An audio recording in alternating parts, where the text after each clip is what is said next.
Қазақ ет асқанда күйеу балаға әрдайым малдың төсін берген. Басқа жілік емес, неге төс? Оның қандай қасиеті бар?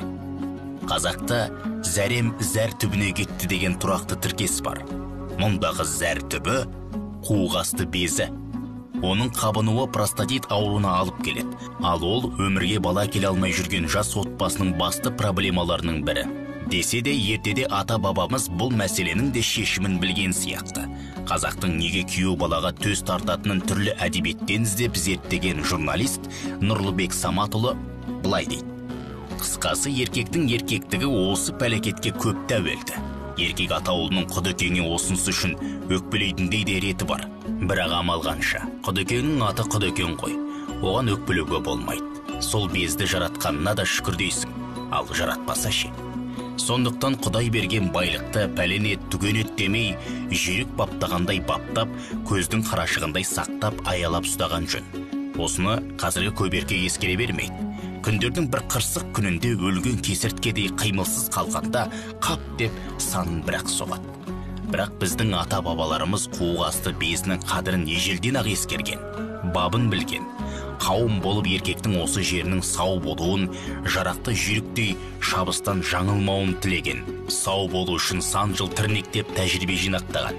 Сонысы және салт дәстүрімізге айналып кеткен. Кейін ол дәстүрінің мән мағынасын жадынан шығарып алған. Мәселен, қазақ күйеу балаға міндетті түрде төс тартады. Алайда басқа жілік емес, не себепті төс тартатынын қазіргі қазақ түсіндіре алмайды. Ертөстік ертегісін еске алайық. Ерназар деген байдың 8 ұлы жұт жылы қалың жылқысымен бірге ығып кетіп, сол күйі оралмай жоғалады. Күні кеше байлығы тасыған Ерназар әп-сәтте кедейленіп, тіпті ішер асқа зар болып қалады. Ашыққаны сондай, кемпір екеуі орнынан тұруға әлдері жетпейді. Сонда дымы құрып, шалқасынан жатқан шалдың көзі шаңырақтың күлдіреуішінде кереулі тұрған кер биенің төстігіне түседі. Сол төстікті асып жеген шал әлденіп орнынан тұрады. Содан ұзамай кемпірі жүкті болып қалады. Мезгілі жеткенде ұл туып, оның атын төстік қояды. Осы сюжет қиялдан туғандай көрінгенімен, бұнда үлкен мән жатыр. Шаңырақта керулі тұрған басқа жілік емес, дәл осы төстіктің болуы тегін емес. Майлы төсті жеп алған шалдың жас жігіттей желігуі бекерден бекер ме? Ол желікпесе кемпір ұзамай жүкті бола ма? Төстіктей алып ол туа ма?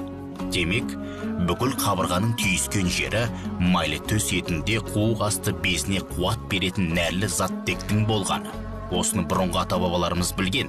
Білгендіктен де қызын алғалы отырған күйеу баласының қуық асты безі қуатты болсын деген ізгі ниетпен төс тартқан. Ал ол қуатты болса, шаңырақ шайқалмайтынын, ашып айтылу әбес өкпереніштің аз тіпті болмайтынын түсінген. Ендеше жігіттер, төстік жеп тұрыңдар, өкінбейсіңдер.